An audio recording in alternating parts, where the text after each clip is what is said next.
কালকে আমি যখন লিখেছিলাম যে আর্ল্যান্ড হল্যান্ড এবং এবারের আইআইটি যে এই টপার, তাদের দুজনের মধ্যে সিমিলারিটি হচ্ছে দুজনেই ঘুমাতে ভালোবাসেন এবং ঘুমকে সবচেয়ে বেশি পারফরমেন্সের জন্য গুরুত্বপূর্ণ বলে মনে করেন, ঘুম এবং খাওয়া।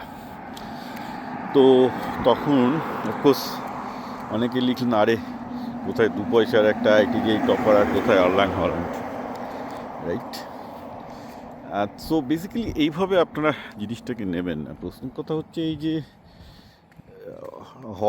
হালান্ডের ভালো হ্যাবিটগুলো থেকে কী কী শেখার আছে আমার। এগেন আমি এরপরে আরও আসবো, যখনই আমি কাউকে দেখি যে সে জীবনে সফল হচ্ছে, মানে আর্ল্যান্ড হল্যান্ড সফল হওয়া তো দূরের কথা, আমি বলবো যে হি ইজ রাইট নাও একজন অতিমানব। এবং তিনি, যদি আপনি লাস্ট 4 বছরের সকার ফলো করেন, সে প্রতি বছর রেকর্ড ভেঙেছে। ইংল্যান্ড প্রিমিয়ার লিগের সবকটা রেকর্ডই অলমোস্ট তার এখন পকেটে, তার দুদিন বাদে হয়ে যাবে। যেখানে গেছে রেকর্ড করে গেছে, এটা অতিমানবীয় দৈত্য। এবং সবচেয়ে বড় কথা হচ্ছে তিনি মেসির মতো ড্রিবল করেন না বা এমবাপ্পের মতো পুশিং করেন না, হাঁটেন। এবং যখন গোল দেওয়ার স্যাট করে 2 সেকেন্ডের মধ্যে এমন স্পিড এবং এমন ক্ষিপ্রতা, এদিকে বুঝতেও পারবেন। It's very new style of game, right?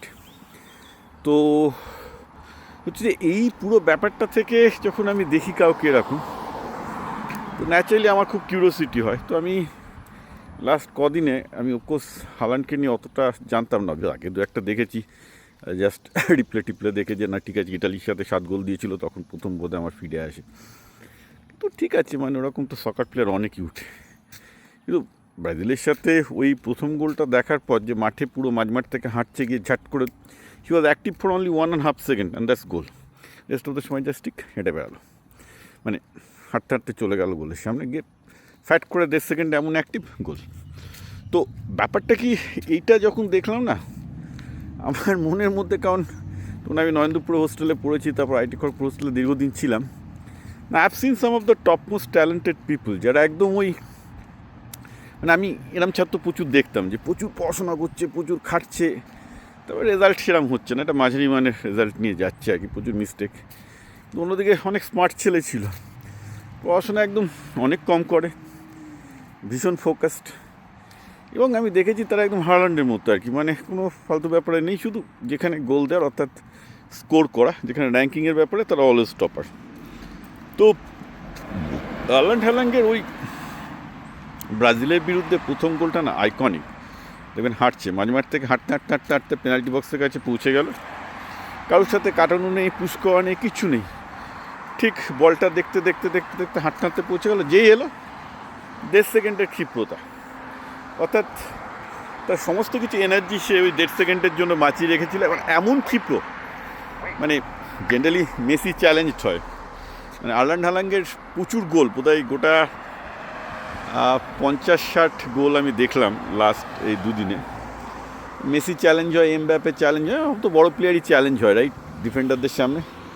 কিন্তু এরকম অবাক ব্যাপার, মানে আমি বলবো না সব গোলের ক্ষেত্রে, কিন্তু আর্ল্যান্ড হল্যান্ডের অনেক গোলের ক্ষেত্রে দেখবেন যে বেসিক্যালি চ্যালেঞ্জ হয়নি অ্যাকচুয়ালি। বেসিক্যালি আর্ল্যান্ড হল্যান্ডের অনেকগুলোর ক্ষেত্রেই চ্যালেঞ্জ হয়নি, মানে ইন দ্য সেন্স যে ডিফেন্ডাররা চ্যালেঞ্জ করার সময় পর্যন্ত পায় না। এটা একটা খুব ইন্টারেস্টিং জিনিস। তো ন্যাচারালি যেটা হয় সেটা হচ্ছে এই যে ওই যে ক্ষিপ্রতাটা, মানে হঠাৎ করে, মানে ডিফেন্ডাররা ভাবেও না যে এই ছেলেটা এতটা অ্যাটাকিং হয়ে যাবে, হাঁটতে হাঁটতে হাঁটতে হাঁটতে হেলতে দুলতে এলো, হঠাৎ করে দেখলো যে একটা বিপর্যয় হয়ে গেছে একটা চোখের সামনে, বলটা গোলে ঢুকে গেছে, মানে বেসিক্যালি বিপক্ষকে নড়তেই দিল না। এই যে লক্ষ্যভেদ করার ব্যাপারটা, এটা একটা পড়াশোনার ক্ষেত্রে খুবই ইম্পর্ট্যান্ট, কারণ প্রচুর ছেলে মেয়ে আছে যে প্রচুর পড়াশোনা করে কিন্তু কিছু রেজাল্ট হয় না, লাইফে কিছু হয় না। তো সেটা ন্যাচারালি তাদেরই শেখা উচিত যে জীবনে আসল লক্ষ্যভেদগুলো করতে হয়।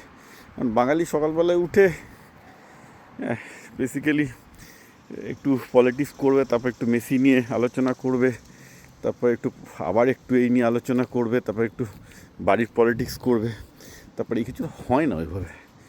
হল্যান্ড হচ্ছে দেখুন বিন্দাস, জানে যে মাথায় গোলটা দিতে হবে, ওটাই আছে, নির্লিপ্তে হেঁটে চলে গেল গোলের কাছে গিয়ে ছ্যাট করে goal. So that's like being an super effective personality, it's lot to learn from him.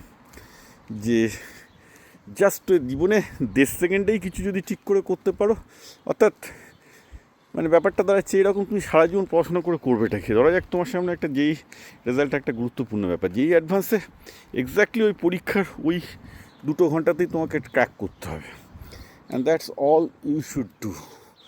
যে ওইখানটাতে যাতে ক্র্যাক করতে পারে, ওখানকার যাতে তুমি হাইস্ট এফিসিয়েন্সি নিয়ে করতে পারো, rest of the thing become immaterial, right? তো এখানে আমি এটাই বলতে চাইছিলাম আমার নিজের দেখা অভিজ্ঞতার থেকে, যে যেসব ছেলেদেরকে আমি দেখেছি ভালো করেছে লাইফে, দে আর লাইক হার্ল্যান্ড ইজ এখানে ডিফারেন্ট লিগ স্কেল, কিন্তু তারা হার্ল্যান্ডের মতো ওরকম মানে ভীষণ রকমের ফোকাস রাখে, ভীষণ রকমের ফোকাসড এবং ভীষণ রকমের